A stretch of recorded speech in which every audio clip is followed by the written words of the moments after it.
Sejam super bem-vindos a mais um 3 Pontos. Primeiro, agradecer o patrocinador desse programa, Artes Filmes, é onde eu gravo esse podcast, videocast. Artes Filmes tem diversos estúdios, então, assim, o que você estiver pensando em transmitir, a passar para mais gente, seja uma live, seja um vídeo da sua empresa, converse aqui com os meninos que com certeza eles vão achar soluções extremamente inovadoras. E hoje a gente continua no assunto sobre depressão e a gente vai conversar com a doutora Juliana Yumi. Ela é psiquiatra, atende aqui em Mogi, na clínica Ânimo Integre Saúde. Ju, seja super bem-vinda. É um grande prazer ter você aqui, viu? Que delícia. Muito obrigada. Eu que agradeço o convite. É uma honra estar aqui com você. Muito obrigada mesmo. Muito gostoso. Ô, Ju, vou até explicar aí para vocês. Eu chamei a Ju e com um olhar que a Ju faz yoga, né? Lá no Armazém, a gente faz juntas. Aliás, quando eu fazia, porque eu também um pouco turista. Mas, e a Ju traz um olhar diferente, um olhar extremamente humano, que parece ser meio ridículo, mas, né, é necessário aí, né, deveria ser o natural para a psiquiatria, para o olhar pelo outro, o olhar no paciente. E aí, Ju, sobre depressão, né? O que é depressão? Como é que, para quem está nos assistindo, assim, o que é essa depressão? Pois é, né? A depressão é uma doença da mente, mas também do corpo, né? Não é uma doença que afeta somente o nosso humor, afeta diversas dimensões da nossa saúde, né? E que a gente for diagnosticar mesmo um quadro depressivo, a gente precisa de pelo menos 2 sintomas chaves. Ou um humor de tristeza e angústia, ou uma coisa que a gente chama de anedonia. O que seria anedonia? É a falta de prazer em coisas que a pessoa tinha prazer antes e não tem mais. Então, por exemplo, adorava trabalhar, adorava sair com os meus amigos, adorava a minha vida social. De repente, aquilo não faz mais sentido. De repente, eu não tenho mais vontade de fazer as coisas que me traziam prazer ou não. Que me traziam prazer, no caso. Para além de um desses 2 sintomas, a gente precisa ter pelo menos mais 5 de 7. Tá? Então, eu falei, Ju. Porque tristeza a gente tem, às vezes. Sim, vontade de, às vezes, eu adorava sair, agora tô ficando mais velha, eu tenho preguiça. Menos ainda, né? às vezes, né? Não, para além de um desses 2 sintomas, a gente vai precisar ter alteração no nosso apetite, ou mais apetite, ou menos, alteração no sono, mais sono ou menos sono, né? Geralmente é muito associado a um quadro de insônia, uma dificuldade de iniciar o sono, ou às vezes um sono entrecortado, que a gente chama de eu durmo, não tenho dificuldade para dormir, mas eu não descanso, né? Eu não me sinto, não tenho um sono reparador. A gente também vai ter uma alteração de sono nesse sentido. Algum tipo de agitação, uma inquietação associada, tá? Então, o paciente pode ter algum tipo de ansiedade junto, uma inquietação no corpo, algum tipo de alteração psicomotora no sentido de ficar mais parado também, às vezes não só uma inquietação, né, mas também isso de uma diminuição dessa atividade motora. Para além disso, a gente também vai contar aí com alteração dos pensamentos. Então, são pacientes que às vezes vão ter sentimentos de culpa, vão ter pensamentos mais negativos para a vida como um todo. Muitas vezes são pacientes que podem também apresentar pensamentos de morte, que a vida não vale mais a pena, que não tem mais uma existência, que não tem mais sentido estar aqui. E aí a gente vai juntar todos esses sintomas, né? Se a gente somar 5, por mais de 2 semanas, a gente vai diagnosticar um episódio depressivo. Tá? Mais de 2 semanas, isso Por que eu te mais de 2 tá. semanas, exatamente. E, para além disso, a gente também precisa ter alguma disfunção na vida. Então, o que eu quero dizer com isso? A gente vai precisar estar tendo algum prejuízo ou no meu trabalho, ou na minha relação interpessoal com as pessoas, ou prejuízo cognitivo em alguma função, né, que eu preciso exercer na minha vida como um todo. Então, a gente precisa também ter algum tipo de prejuízo em alguma área da vida para a gente considerar um quadro depressivo, né? Aliás, a cognição também é um dos sintomas que a gente põe lá nas listinhas, né? Então, pacientes que estão deprimidos vão ter mais dificuldade de raciocinar, mais dificuldade de memorizar as coisas, vão estar mais esquecidos, vão ter dificuldade, às vezes, de se concentrar naquilo que está fazendo. Então, às vezes, é uma baixa no rendimento escolar, às vezes uma baixa no rendimento no trabalho, às vezes é uma baixa no rendimento da vida, né? Como um todo, assim. E aí, geralmente, a gente precisa também excluir alguma coisa orgânica, né? Então, toda doença psiquiátrica, antes de eu falar que é uma doença psíquica, eu preciso excluir que aquele paciente não tem alguma doença clínica. Por exemplo, às vezes o paciente chega e fala, eu estou com falta de energia, não estou muito bem, estou mais cansado. Eu preciso saber se aquilo não é um hipotiroidismo, se não é uma anemia, se não é algum quadro orgânico que esteja mimetizando todos aqueles sintomas, né? Então, para eu considerar um quadro depressivo, eu preciso excluir que seja algo orgânico, né? E precisa estar presente de mais de 2 semanas, né? E é lógico, Li, que também vão ter, assim, né, os graus, assim, vamos dizer, né? Existem depressões que são quadros leves, existem depressões que são quadros moderados e existem depressões que são quadros mais graves mesmo, né? Em quadros mais graves, a gente vê até sintomas psicóticos, né? O que eu quero dizer com sintomas psicóticos? São, às vezes, pacientes que rompem com a realidade. E, às vezes, tem algum delírio, alguma alucinação auditiva, né? Inclusive, trazendo isso para já quebrar alguns estigmas, né? De que o delírio, a alucinação auditiva, a pessoa é louca, a pessoa perdeu o juízo da vida, não serve mais para nada.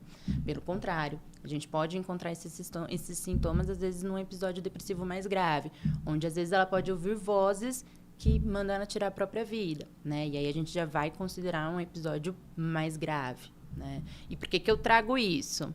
Pra gente lutar contra o estigma, né, da depressão, que infelizmente, apesar da gente estar no ano de 2023, a gente ainda ouve muita gente falar que depressão não é uma doença, é uma frescura. É um mimimi. É um Meu mimimi. pai amado. E longe disso, é uma doença muitas vezes grave, né?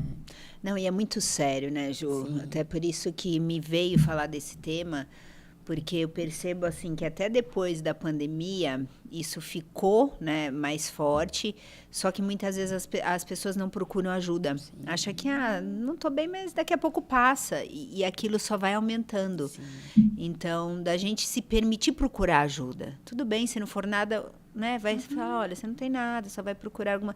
Sim. Mas, assim, de procurar se tem algo ou não, Sim. né? E sempre pensando assim, para você ficar melhor, né? Para o paciente, para quem não está se sentindo bem, ficar melhor. Sempre é esse o objetivo, né?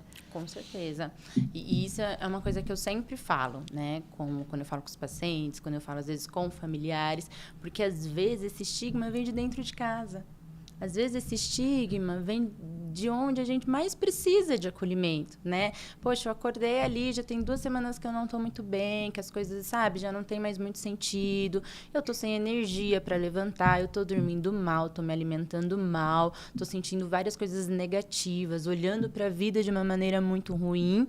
É como se eu mudasse a minha lente, né? Eu costumo dizer que a depressão é uma doença que muda a nossa lente de como a gente enxerga o mundo. E, infelizmente, é uma doença que traz um olhar mais para coisas negativas, né? Então, eu vou ver o mundo de uma maneira mais negativa. E, às vezes, eu fico assim em casa, vou conversar disso com alguém e, de repente, imagina, a depressão não existe. Vai lavar uma louça, vai trabalhar, vai fazer alguma coisa que isso vai passar.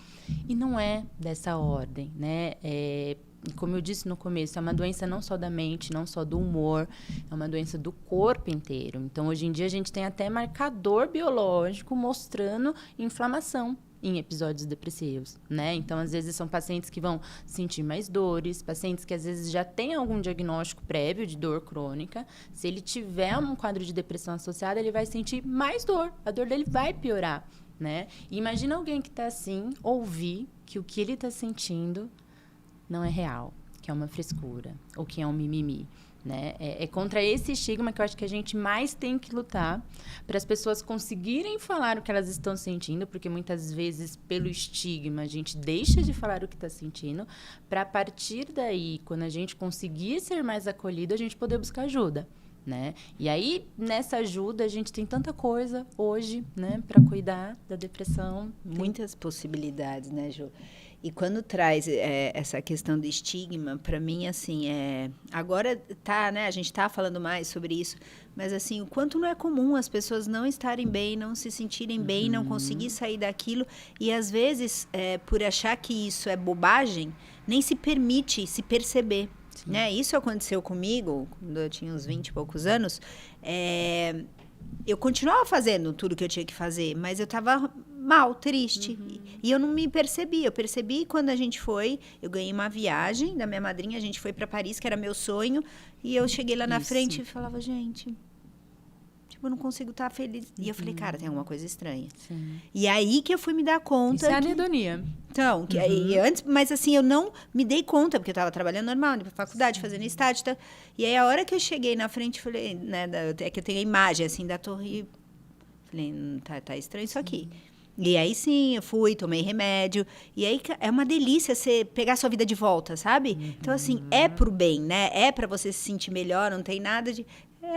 uma doença que precisa ser tratada. Sim, e é uma doença que tem diversas causas, né? Por exemplo, não é que aconteceu alguma coisa na minha vida que causou minha depressão. Provavelmente aquilo que aconteceu se juntou com vários outros fatores de riscos que eu já tenho e eu desenvolvi a depressão. E aí a gente vai falar de causa genética, se eu tenho alguém na minha família que tem essa doença, eu tenho mais chances de desenvolver essa doença. A gente vai falar de meio ambiente, se eu vivo num ambiente onde é extremamente tóxico, onde as relações são super violentas, onde às vezes eu, infelizmente, não tenho o mínimo necessário para uma vida, né, digna, vamos dizer assim, né, de subsídios básicos da minha existência, isso também vai contribuir para o meu processo de adoecimento. E aí uma doença que é multifatorial não pode ter um cuidado simples, não vai ser simples de resolver, né? Eu acho que essa é a ideia também importante da gente trazer aqui hoje. E o que acontece é isso. Na rotina que a gente leva, no mundo que a gente vive, não é permitido a gente se olhar, porque a gente precisa entregar trabalho, a gente precisa estar numa rotina, produzir, né? A gente precisa produzir, a gente não pode se cansar, porque se a gente cansar, a gente não vai alcançar o que a gente quer. E nessa a gente se negligencia, né? Que é onde também acontece o adoecimento, que é um fator de risco, o estresse crônico diário, né?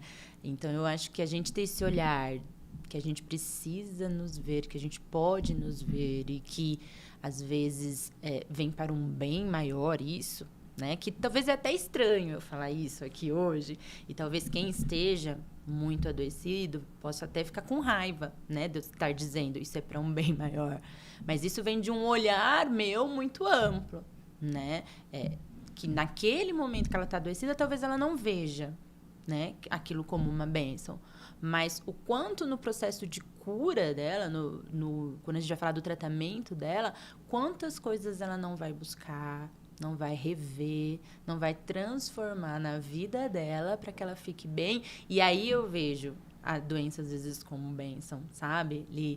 Poxa, depois disso da minha vida, depois que isso aconteceu na minha vida, eu retomei a minha vida de uma outra forma e de uma forma melhor.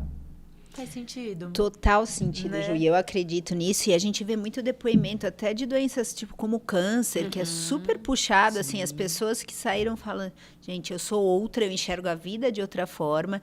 Então, assim, pra gente às vezes é muito difícil entender isso, principalmente quando a gente tá passando. Mas, assim, quando a gente dá o primeiro passo rumo à cura, a gente ali já se transformou. Então, assim, ali a gente já é uma outra pessoa que já vai ter um olhar da vida diferenciado, do que arrastar uma vida morna, às vezes triste, podendo ter o melhor da vida, ser feliz, ser realmente quem ela é. Então, às vezes, a doença convida a fazer essa virada de chave, né? Sim, com certeza. E é lógico que aqui, eu não estou dizendo que todo mundo vai chegar a ter esse olhar de que toda doença é igual e de que a gente vai adoecer e vai falar, nossa, muito obrigada por adoecer, né?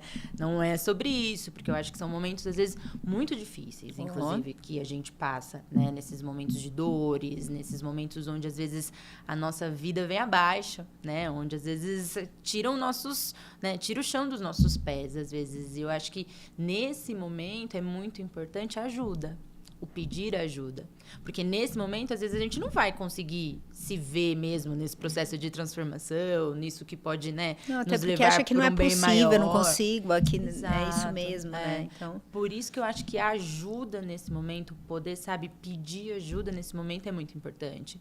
E aí, através dessa ajuda, através de um tratamento adequado, através de um apoio, né, através do que aquele paciente pedir para ele, porque eu acho que é muito individual isso também, né? Qual que é o tratamento da depressão? Existem muitas formas, hoje em dia, de tratar um episódio depressivo, né? Se a gente estiver falando de uma depressão leve, a gente vai falar que a terapia é o suficiente.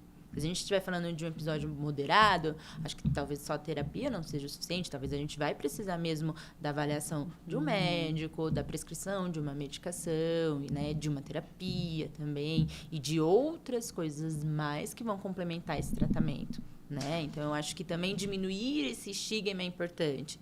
Porque tem outra ideia que às vezes fica por trás do remédio.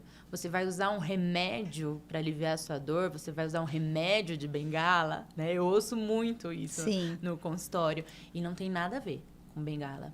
Tem a ver com indicação, né? Tem a ver com indicação de um tratamento para aquele nível de adoecimento do indivíduo, né? É o que eu falo muito no consultório, às vezes, para os pacientes que chegam com muito medo, sabe? De vou ficar dependente, vou precisar desse remédio para sempre, não quero tomar remédio, vou tomar remédio, vou só dormir, vou ficar dopado, né? E não é sobre isso. Nem toda medicação psiquiátrica vai trazer esses efeitos colaterais, né? Nem todo psiquiatra você vai entrar e vai te dar uma prescrição de 6 remédios na primeira consulta, né?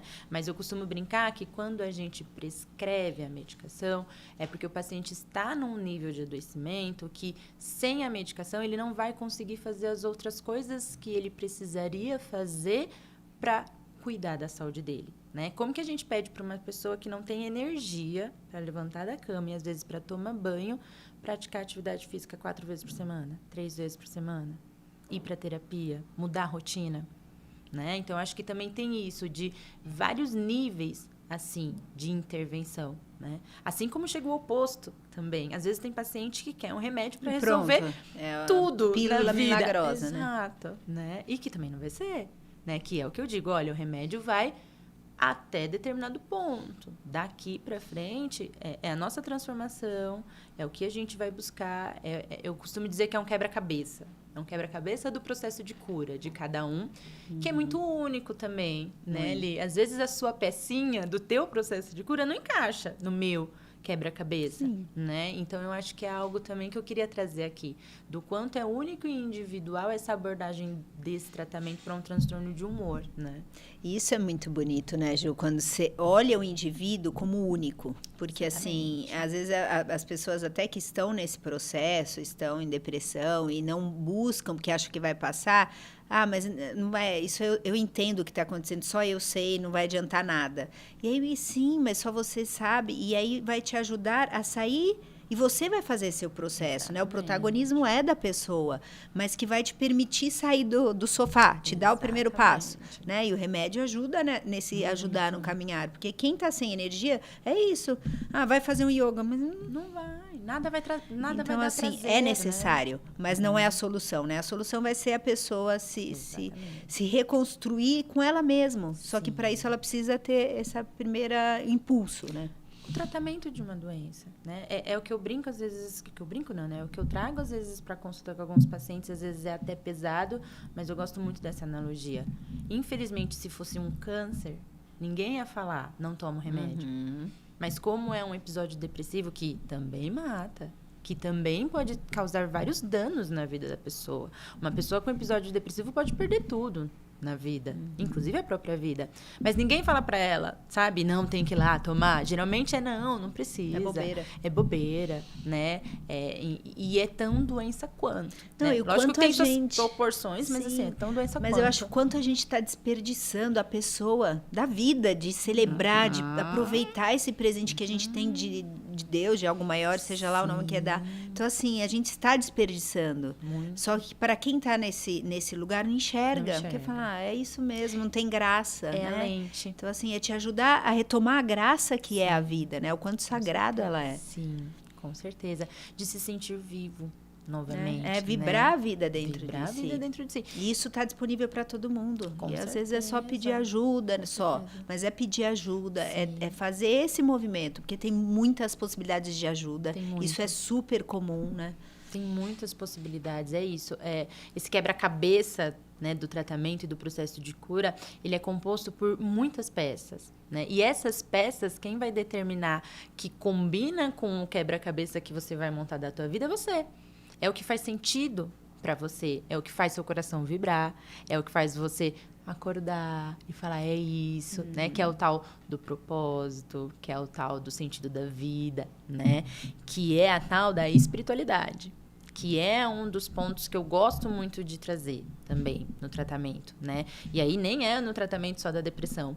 Hoje em dia, a Organização Mundial de Saúde fala da espiritualidade como um ponto para longevidade, né? Até para a gente entender que ter saúde não é apenas não estar doente ou não ter nenhuma doença, mas é como eu vivo, que estilo de vida que eu tenho, né? Tenho momentos de prazer, tenho momentos de alegria, tenho momentos de cuidado comigo, tenho espiritualidade na minha vida, né? E deixando claro que espiritualidade não tem nada a ver com religião. Exato. Né? Sempre importante a gente trazer isso aqui. É lógico que a religião está dentro da espiritualidade, mas eu acho que a espiritualidade tem um significado muito amplo, que talvez a gente nem consiga definir muito bem o que é, né? Mas, para mim, espiritualidade é essa busca do sentido da vida. Quando a gente tem isso, a gente tem propósito, a gente tem esse sentido aflorado da gente, a gente tem mais resiliência. E aí a resiliência é super importante para a gente atravessar todos os problemas que surgem na nossa vida. A gente vai ter problema, todo mundo tem, né? Cada um sabe o sapato onde aperta, não tem jeito, né? Não existe mundo mágico. E quando você traz a espiritualidade, eu me lembrei, eu entrevistei aqui o Dr. Sérgio Filippo, já. E ele traz a questão do esperançar, que é muito isso, de ter essa coisa de esperançar da fé, né? De tem algo, tem a vida aí para ser vivida. E isso te funciona a querer viver, né? Com certeza. Vamos lá, Ju, senão a gente vai ficar aqui. Primeiro ponto sobre depressão. Vamos voltar. Vamos voltar. Então, acho que o primeiro ponto, justamente, é diminuir estigmas, né? Entender que é uma doença séria, que é algo que a gente precisa entender que acontece de verdade, que não é invenção, que não é mimimi, que a pessoa que tem esse diagnóstico não é menos do que ninguém, não significa que ela é mais fraca, não significa que ela não deu certo, longe disso. É uma doença como qualquer outra. Eu acho que o primeiro ponto é esse. Perfeito. Segundo ponto? Segundo ponto, acho que eu trago muito a história do quebra-cabeça, né? Do tratamento, e trazendo para termos mais técnicos, a gente vai falar do tratamento integrativo, né? Da abordagem integrativa do cuidado da saúde, né? Hoje em dia a gente tem falado muito de medicina integrativa, né? Que eu acho que é super Graças importante. A Deus. Amém. E ela traz esse olhar do indivíduo no foco do cuidado e a gente olhar para ele de uma maneira ampla e não olhar para ele só ele sendo a doença. Para além da doença, quem ele é, qual é a história dele, qual que é a rotina dele, o que ele gosta, o que ele não gosta, quais são as relações que ele tem na vida, que mais que ele pode fazer que vai contribuir para ele ter mais saúde, porque isso vai ajudar a tratar determinada doença, mas depois que determinada doença for tratada, o que fica? O que move? Para onde vamos? Né? Eu acho que o olhar integrativo traz muito isso nesse cuidado e que para mim é muito caro. Né? Quando eu vou falar de tratamento de qualquer doença, para mim precisa existir esse olhar para um todo, né? Onde a gente vai ver o indivíduo corpo, mente e alma. Para mim faz todo sentido. Todo sentido. E o que seria, né, para quem está nos assistindo e não sabe, assim, um tratamento integrativo? Como é isso, Ju, na prática? Na prática, é assim, o paciente às vezes vai passar com um médico, então vai passar com o médico, vai ter um diagnóstico de determinada doença. Vamos falar, no caso, da depressão, né? Vamos falar da depressão. Passou depressão comigo, tá com depressão. E aí a gente vai ter uma equipe multiprofissional que vai olhar para esse paciente. Então, não é só o médico. Não é o saber só do médico, porque é uma outra Uma outra quebra de paradigma na medicina integrativa, a gente horizontaliza o cuidado. Não é a palavra do médico que é a mais importante, sabe? É um olhar do integrar, do complementar. Então, meu olhar é importante, o olhar do paciente é importante, o olhar do psicólogo é importante, o olhar do nutricionista é importante, porque hoje em dia a gente não fala de saúde mental sem falar sobre o que a gente ingere, sobre o que a gente come. Então, hoje em dia, nutrição na saúde mental é algo que a gente precisa olhar, precisa cuidar. Para além disso, a gente vai falar das práticas integrativas, né? Que hoje em dia já são até introduzidas no SUS. O que a gente tem de prática integrativa? Acupuntura, arte-terapia, hipnoterapia, reiki. A gente tem diversas práticas que vão abordar essa integralidade do ser, que vai cuidar dessa parte, vamos dizer assim, mais energética também, que vai além do corpo, né? A própria massoterapia, às vezes, vai trazer esse cuidado mais integrativo, da prática integrativa, que vai ajudar o indivíduo a ter mais saúde. Então, uma prática não substitui a outra. Você entende? Não é sobre entrar no lugar. Uma ou outra. É sobre complementar o cuidado tradicional, vamos dizer assim, o tratamento tradicional. Porque se a gente for falar da medicina tradicional, vai lá, passa no psiquiatra, toma um remédio, acabou. A gente não vai excluir isso. Isso vai continuar tendo. Mas eu tenho outras práticas que vão integrar esse cuidado. E para além disso... Até, Ju, quando você me traz isso, assim, até para haver a cura, né? Porque senão você não tem a cura. Você melhora, mas você tira o remédio, você não teve as outras... criando suporte para sustentar quem se é, né? Eu gosto muito de uma palavra que eu converso muito com a minha sócia maravilhosa, que é sobre transformação. Né? Eu acredito muito que o processo de cura está relacionado ao transformar-se. Que transformação que a gente faz na nossa vida que a gente se cura, né? E às vezes eu me transformo, dependendo, é uma doença crônica, que às vezes ela vai continuar ali comigo para toda a vida, mas eu estou curada. Às vezes de sintomas, às vezes de causas mais agudas que ela pode causar, de situações mais difíceis. Porque é isso, tem doenças que não vão ter cura, que vão ser crônicas, mas que eu tô bem. Eu me transformei. Ela não tá mais me deixando adoecida. E às vezes eu vou conseguir me curar, às vezes ela não vai voltar mais. Mas eu acredito que precisa ter esse movimento integral. E além do paciente ser avaliado por cada um desses profissionais, essa equipe conversa. Então, essa equipe troca sobre os seus atendimentos em relação àquele paciente. Então, a equipe vê outros olhares. Porque às vezes tem coisas que o paciente fala para mim que ele não fala para nutri. E tem coisas que ele fala para nutricionista que não fala para mim. E aí, nessa reunião de equipe, nessa equipe integrada, a gente consegue encontrar mais estratégias de cuidado. E um cuidado mais personalizado, né? E tudo isso com o paciente como foco. Ele é o centro. Ele decide o que faz e o que não faz sentido para ele. A gente vai oferecer o que a gente acha que é melhor. Mas é o paciente que vai dizer, quero isso, não quero isso tem a ver comigo, isso não tem a ver comigo, né? Por exemplo, a gente fala muito de atividade física também nesse tratamento integrativo. Então, hoje em dia, não tem como eu falar de tratamento de qualquer doença, e não só das doenças mentais, sem a gente falar de atividade física. De bem-estar, né? Não tem como. Não tem como. Então, acho que a abordagem integrativa vem desse lugar, sabe? De olhar além da doença. Eu acho que a frase que mais define, para mim, o olhar integrativo é o paciente não ser um diagnóstico. Ele é muito mais. Ele é muito mais do que isso, sabe? É sobre ele se conectar com essa força interna que é dele. E que é só dele, que todo mundo tem. E que é única. Sim. Terceiro ponto, Ju. Terceiro ponto que eu trago aqui, que eu acho que é bem importante, como eu falei, é a espiritualidade mesmo. Para mim, espiritualidade é algo que, se a gente puder, um dia eu quero ver todos os médicos prescrevendo, todo mundo falando disso, todo mundo falando desse cuidado, sabe? Porque eu acho que quando a gente fala de espiritualidade, a gente está falando de longevidade.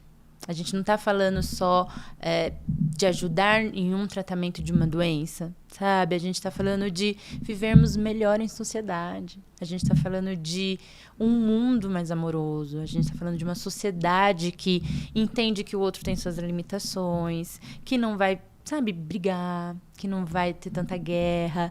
Então, eu sonho muito com a espiritualidade, assim, na vida de todo ser humano, porque eu acho que todo ser que entra nesse caminho, de alguma maneira, expande consciência, se eleva e se transforma num ser melhor. Que, no meu ponto de vista, estamos aqui para isso.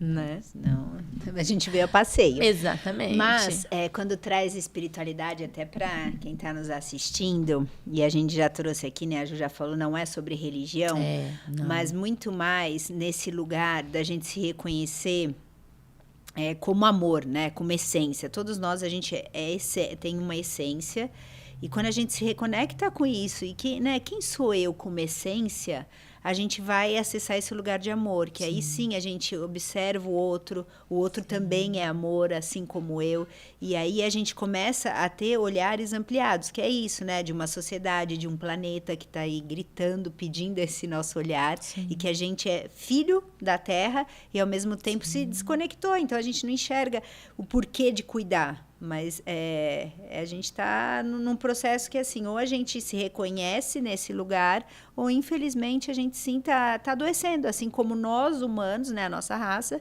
e o planeta Terra como um todo, né? Sim, com certeza. E eu acho que essa conexão com esse amor tem tudo a ver com a transcendência, né? Que muita gente traz a transcendência na definição de espiritualidade, né? O que é essa transcendência? É a nossa conexão com algo que é maior, do que a gente, matéria, né? Corpo físico. É isso que nos conecta com o divino, com o mistério, né? Que a gente pode dar diversos nomes, eu acho. E aí eu acho que a gente sai dessa coisa da religião, né? Não é sobre religião, não é sobre crença, é sobre isso que é maior que a gente e que nos ampara, né, no nosso processo de evolução de caminhada, né? Então, se a gente for falar de espiritualidade, para mim, autoconhecimento é espiritualidade. Porque quando eu trilho um caminho de autoconhecimento, eu me vejo, eu entendo as minhas vulnerabilidades, eu entendo os meus limites. A partir disso, eu entendo que o outro também tem os limites dele, que o outro também tem as vulnerabilidades dele, né? E nessa jornada da gente se conhecer, a gente sabe dos nossos dons, a gente sabe daquilo que é da nossa essência. Isso que você traz, né? A gente se reconhece, né? Se reconhece, eu gosto muito do Eneagrama, que eu trabalho com o Eneagrama, que ele permite a gente ter esse processo, né? De uma maneira, de um processo de se perceber quais dos 9 perfis eu, como personalidade, porque eu não sou a minha personalidade, me reconheço. E aí, a partir daí, me permito reconhecer que existe outras 8. E que não é que todo mundo enxerga com o meu óculos. E aí a gente abre essa compaixão. Sim. Porque daí começa a fazer sentido, porque uma pessoa reage de um jeito, eu reage de outro, que às vezes, para mim, eu não aceitava dentro da nossa consciência. E aí, sim, a gente percebe que está todo mundo conectado, né? Total. Dentro das suas sombras, da sua luz, a gente, como um ser, tem uma vida pulsando. Né? Sim, sim.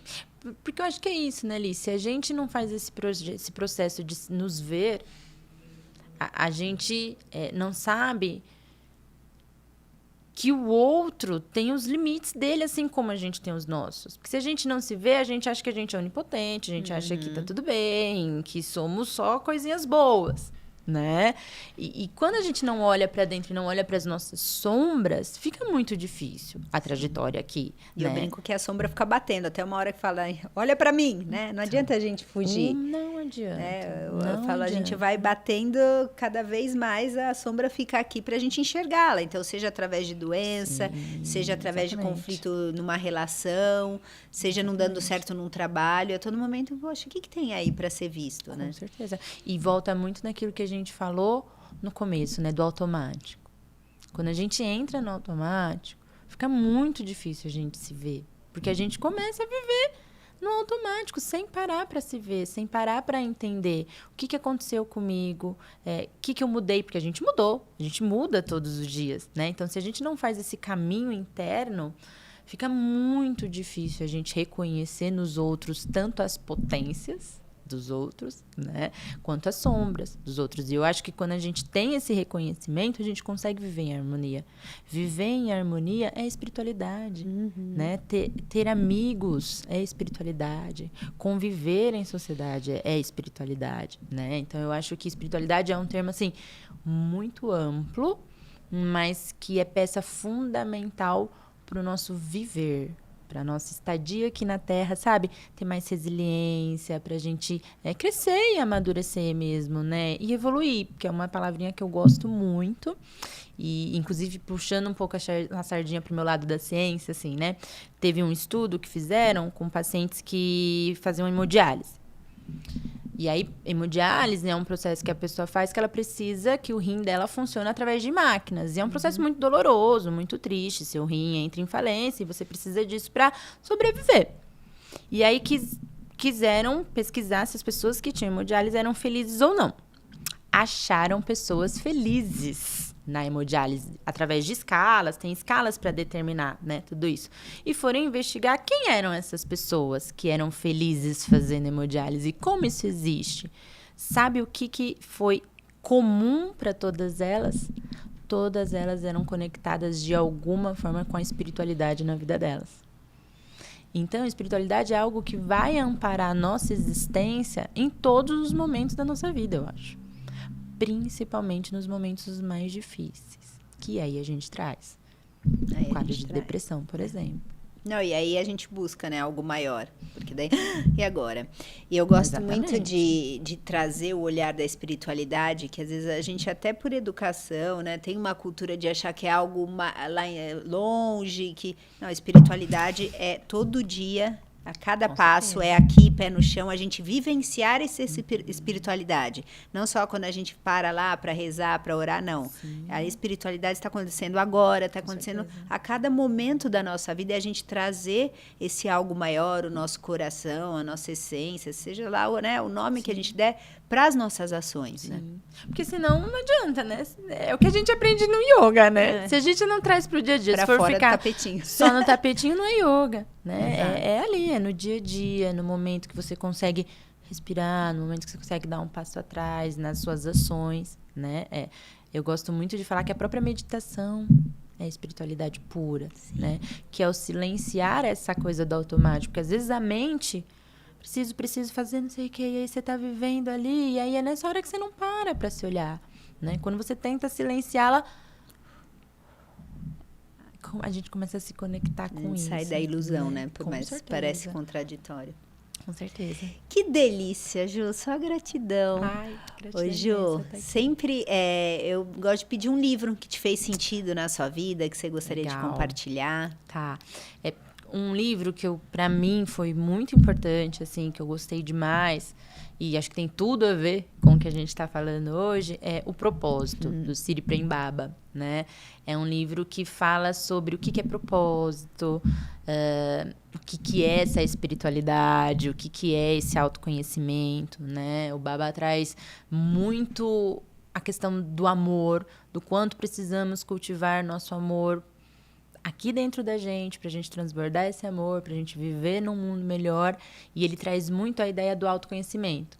Que se a gente não se conhecer, a gente não vai conseguir transbordar, né? Inclusive, não vai conseguir transbordar esse propósito, que é o que dá sentido pra nossa vida. Então, pra mim, foi um livro muito especial e super facinho de ler, assim, super tranquilo, eu gosto muito. Eu tô rindo porque é o livro, eu tenho um processo que eu chamo Sou de Propósito, de 15 sessões onde a gente caminha para se perceber, né? Não no sentido de achar um propósito, de ser alguém, mas de se reconhecer. Então, é Sou de Propósito. E aí, no final do processo, eu entrego o propósito do Baba. Porque eu gosto muito desse livro, e fica aí, é uma baita dica mesmo, Ju. Sou fã. Porque tem exercícios práticos para você fazer. Então, sai desse campo que às vezes pode ser muito longe para a prática. O que fazer com tudo isso que a gente traz? Ele vai dando exercícios mesmo ao longo dos capítulos. É maravilhoso. Sim, e ele traz uma meditação, né? Depois de cada capítulo. Então, é bem isso que você falou. Você traz para a prática. Não fica nessa coisa que a gente... Não, mas o que as meninas estão falando aí é muito distante. Não vou parar para fazer isso nunca. prática, né? Exatamente. Mas ele traz muito isso dos exercícios, né? De coisas práticas. E isso que você falou, eu acho que é muito importante, sabe, Lízia? Não é de um propósito, assim, que você precisa achar um grande propósito divino, grandioso para ser propósito, né? Não. Às vezes o nosso propósito é ser quem a gente é. Que é isso, né? A gente se lembrar de quem a gente é. Exatamente. O filme, né, o Soul, que é propósito, também é maravilhoso porque ele traz isso, né? Exatamente. Não precisa ser um cantor famoso, não. É só ele lembrar que ele isso. já é, né? Ele já é o propósito, né? O propósito da vida é viver. Se Mas a conectar gente com se essa reconhecer essência, né? que vida é essa. Com certeza. Uma outra frase que ele fala que eu gosto muito, que parece simples, mas faz todo sentido quando eu li, né? Ele falou assim, uma laranjeira não vai dar maçã. E é o que a gente precisa saber da gente, né? É lógico que a gente conseguiria criar novas habilidades e se treinar, mas se minha essência, se eu transbordo, se o meu dom é esse, eu preciso saber que é esse, porque é nesse espaço que eu preciso estar, porque senão eu fico querendo ser o dom do outro, e aí vem o sofrimento.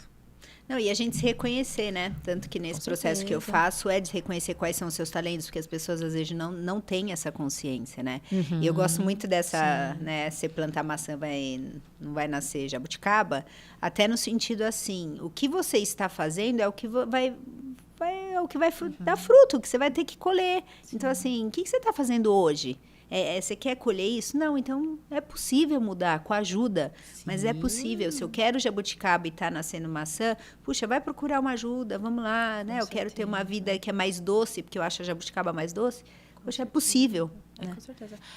E é isso, né? Eu acho que buscar ajuda aqui é a palavra-chave mesmo, porque às vezes esse processo que a gente fala de nos buscar já é um processo árduo que não necessariamente é adoecedor e é uma doença, mas são momentos que às vezes a gente encontra sombras, a gente vai ficar triste, né? Vai ter sentimentos negativos.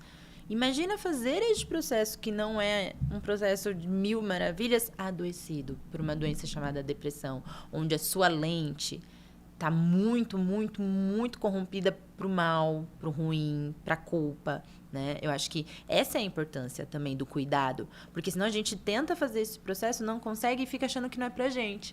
E, de repente, tá precisando de um ajuste, de um cuidado, para transcender, inclusive, no seu processo de cura. De ajuda, né, Ju? Eu sempre gosto de falar, né? Às vezes as pessoas falam, nossa, mas por que você faz tanta coisa, né? E, constelação e terapia, não sei o quê. Gente, tipo, não é fácil ser, né? A gente enxergar nossas sombras, lidar com a nossa dor. A gente precisa do outro, precisa de processos para isso. E sendo olhado e com muita gentileza, né? Então, é necessário para todos nós. Muito. Né? Acho que precisa reformular crenças também, né?